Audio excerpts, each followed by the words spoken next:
Today on Larry King Now, Simon Baker, the star of The Mentalist, gets serious about love and fatherhood. As an actor, I've always had to be a parent. I've always had to provide for a family. Success on a show like this has given me a little relief financially. On shyness, you overcome shyness. How do I overcome it? A few beers. And on being a sex symbol. Does it bother your wife? No, I don't think so. I don't think she pays any attention to it. I wish someone would alert her to it. Plus, Simon takes us on a tour of The Mentalist set. That's next on Larry King Now. Simon, when they offered you this part of The Mentalist, the psychic who reveals the killer then kills his wife and daughters out, did you buy that right away? Did you say this is going to work? No. But I'm never that. I'm always a little bit skeptical of any of it. So I read, I discuss with my wife, and I think about stuff. Then I meet the people involved, think about it again, discuss with my wife. Then you're careful. Yeah. It's easier for me to say no to something than it is to say yes.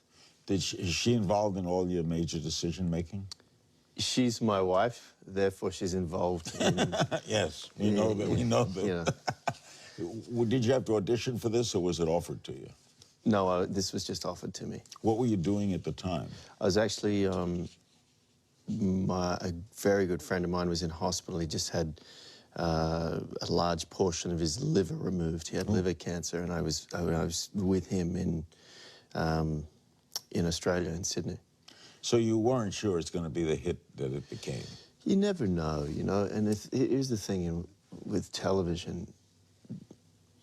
On network television, you have to do, if it's successful, which you hope for, is 22 episodes a year, right? Sometimes 24. We've done 24 in the last 4 years. A pilot, they get all the time in the world to write the pilot. It's like the infomercial for a potential series. Correct. So you want it to be the best script ever. More is spent on the pilot. More is spent on the pilot, more time is taken on the pilot. There's more consideration in the pilot. So you're looking at one script thinking of, okay, we've already made 104 episodes of this show.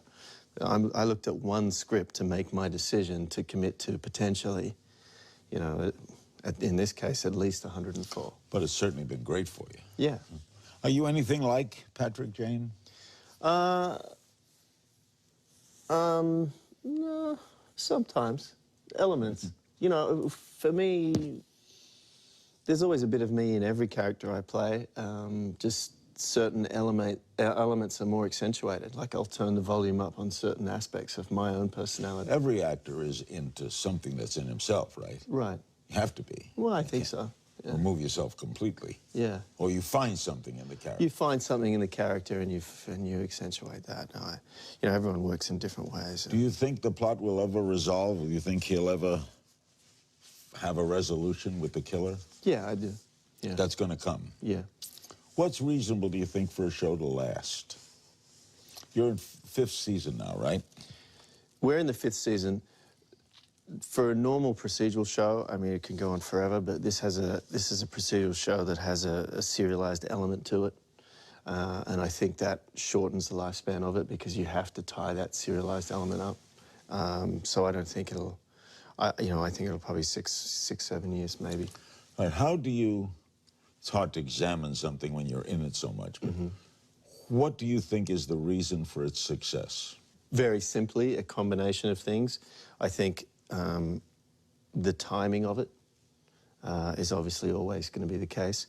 It balances procedure and serialization. It balances comedy and tragedy.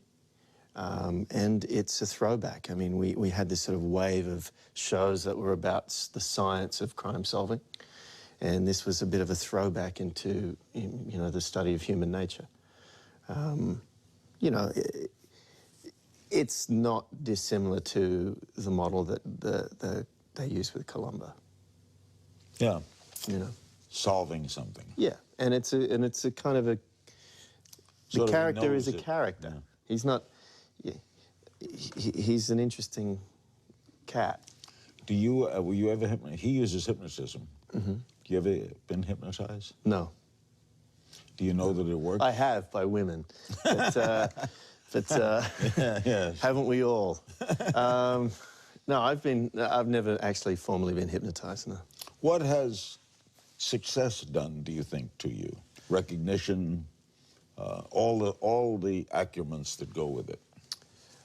It's taken out a lot of anxiety from, you know, the everyday elements of existing.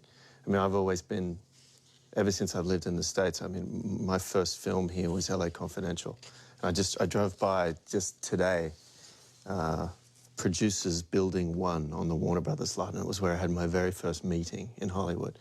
And it was with a casting director, Mally Finn, who's since passed away. Hell of a movie, though. Yeah, and it was the first meeting I had, and I went in, and it was just a general meeting. She gave me the script to read, and I went home and read the script and bought the book on the way home and read the book that night, and went back and met her the next day.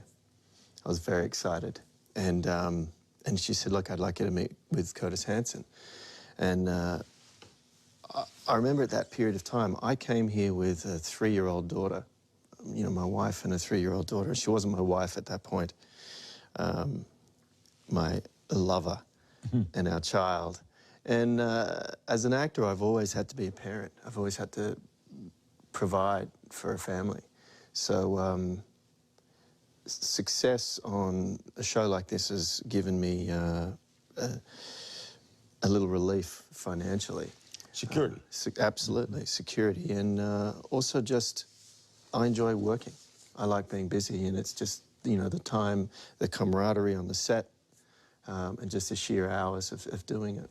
Simon Baker's our guest. We'll be right back.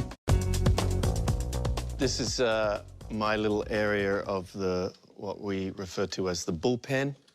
The couch that, this was one of the best ideas that we came up with when we were forming the character, and I knew we'd be spending a lot of time in my little area or my desk or whatever it was, so we decided that a couch is a great option and I could lie on it as the hours got long and the Fridays turned into Saturdays. It's littered with books, reading material, and anyone that's watched the show has noticed that I spend a lot of time on that couch. This opens up like that, and you can put a camera in there and shoot down this way, and then the rest of the desks are there. Grace Van Pelt sits there, Kimball Cho sits here, and Agent Wayne Rigsby sits here. There you go. Et voilà. We've back directed some episodes, right? Mm-hmm. You like that? Yeah, it's good. It keeps me challenged. How do you direct yourself? It's pretty easy. It's one less person to talk to from both sides, so that takes out 2 people. The actor doesn't have to talk to the director, and the director doesn't have to talk to the actor. The director has control, though, right? Which yeah. the actor doesn't. Yeah. So when you're both, yeah. It must be a high. No, it's just the same, really. It just cuts out the middleman. Are you tough on other actors? I'm tough on myself. Therefore, I'm tough on other actors. Yeah? Yeah, no, actually, I'm not as tough on other actors, I think, as I am on myself. But I'm always probably I'm always pretty tough on myself. You're from Tasmania. Mm-hmm. Tell me about Tasmania. Yeah. Well, it's the tiny little island at the bottom of Australia. It's You born there? I was born there, and my parents moved from there when I was 1 year old. I went to the Highlands of New Guinea. My parents lived in the Highlands. What was it like growing up there? Well, I was knee high to a grasshopper. I was nothing. I was a baby. Did you have a rough childhood? Did I have a rough childhood? I had a difficult childhood at times, but I had a great childhood as well. Difficult in what ways? Family stuff was always pretty complicated. You know, parents? My parents divorced when I was 2, 3. Mother raised you? My mother raised me with a stepfather. Then I got in contact again with my natural father when I was sort of 18. When you said you wanted to be an actor, how did family react? I didn't tell them. Told my sister, but I didn't tell my family. Well, when they found out, how did they react? They thought I was a wanker. No, they didn't really think I was a wanker completely. They thought I was, you know, they always thought I was a bit of a dreamer. Now, you did a lot of television series in Australia, right? I did, yeah. You were a working actor all the time Yeah. in Australia. What was was The Mentalist your break, or was there a bigger break earlier?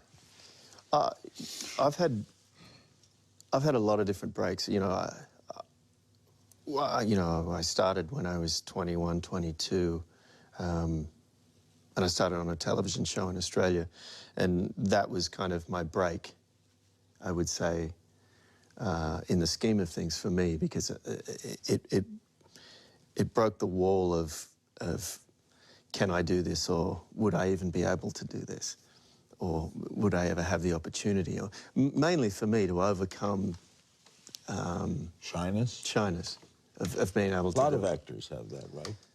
I don't know. I don't talk I've to them been about told it. by many actors It's a that secret. to overcome shyness, they majored in drama, and they could put themselves into someone else on a stage. Did you do theater?